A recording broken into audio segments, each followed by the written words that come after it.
They used to talk about, oh yeah, well the Big Ten's going to have an alliance with the Pac-12 and ACC, and now it's like, oh yeah, by the way, not only are we going to take the Pac-12 schools, we're not even going to play you guys anymore.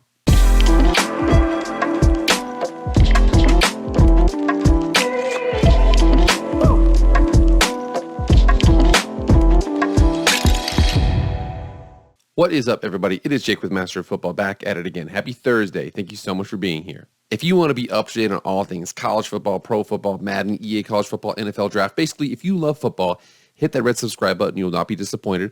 Also, hit the like button, too. Remember, like, share, comment, subscribe, do all that stuff. I really appreciate it. Without further ado, let's get into the video.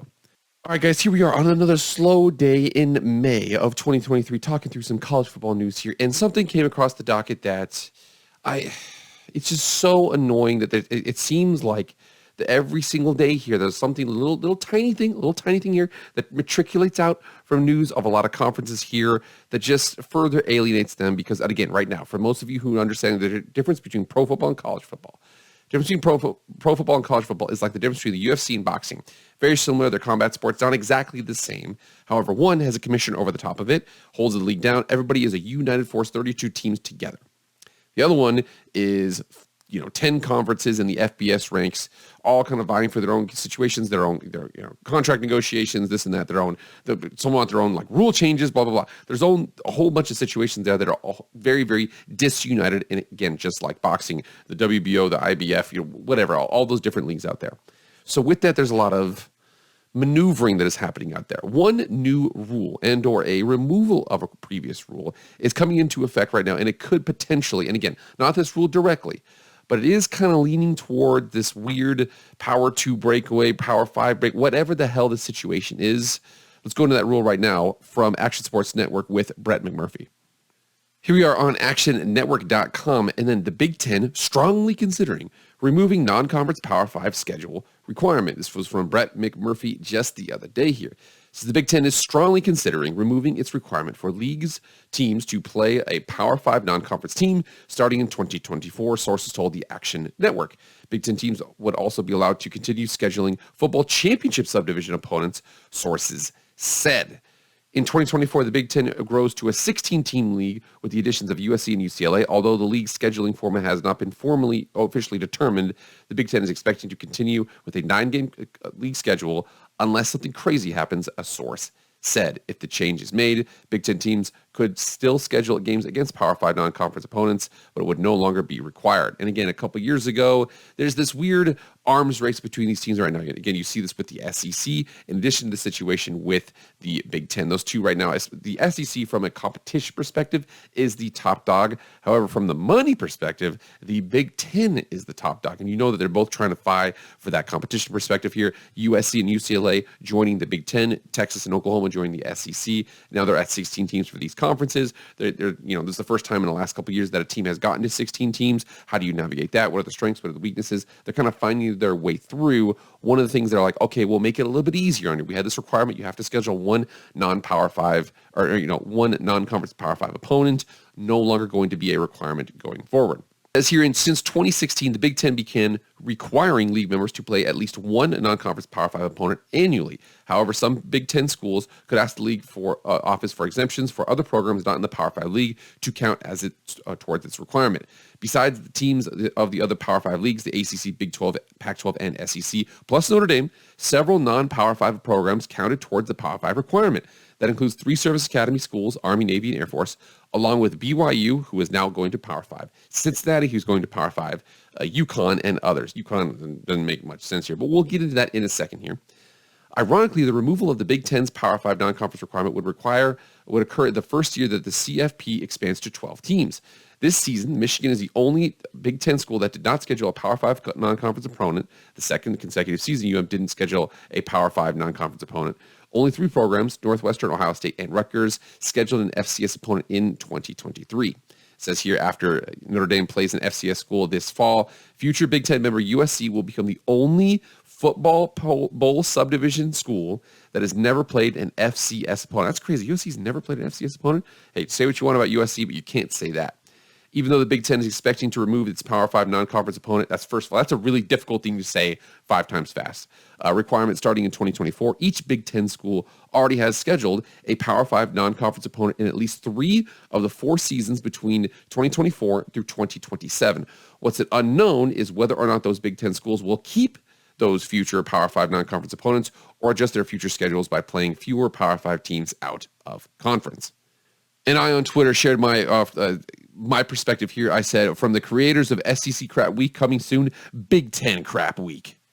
And just for perspective here, and again, Big Ten SEC Crap Week is, if you ever look at the SEC, so right now, this right here is this next football season. This is Saturday, November 11th in the SEC. We see a couple big-time matchups. Alabama's visiting Kentucky. We got, Ole Miss is visiting Georgia. That's going to be a big game. I really am interested to see what happens in that game. Auburn's visiting Arkansas. Tennessee's visiting Missouri. We go to the very next week in the heart of SEC conference play.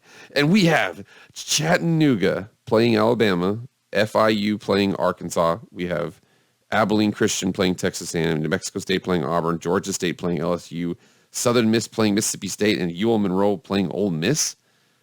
The hell?